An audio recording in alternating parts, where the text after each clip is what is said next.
So hello guys, welcome back to my channel.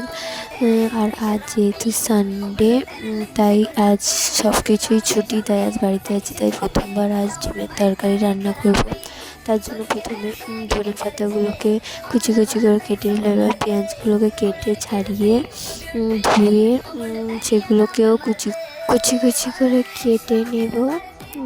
আর যেহেতু আমি কিছুই পারি না, তাই পাশ দিয়ে সবাই আমাকে বলে দিচ্ছিল আর পেঁয়াজগুলোকে আমি কেটেই নিলাম। তারপরে আমার পেঁয়াজ কাটা হয়ে গেল এবং লঙ্কাগুলোকেও ছোটো ছোটো করে কেটে নেব।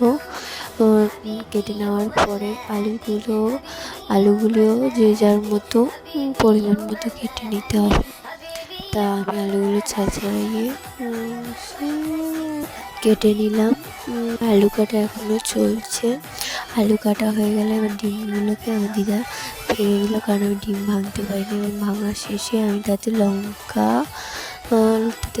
হলুদ গুঁড়ো, পেঁয়াজ, নুন এইসব দিয়ে ফেটে ডিমগুলোকে আগে ভেজে নিলাম ডিমগুলোকে। তা আমার ডিম ভাজা কমপ্লিট হয়ে গেলো এবং কড়াই তেল দিলাম, দিয়ে তাতে তেলটা একটু গরম হওয়ার পরে তাতে পেঁয়াজ, লঙ্কা, তারপরে আর যা যা মশলা দেয় আর কি সেইগুলো সব কিছুই দিলাম, দিয়ে একটু কষিয়ে তারপরে আলুটাও ঢেলে নিলাম।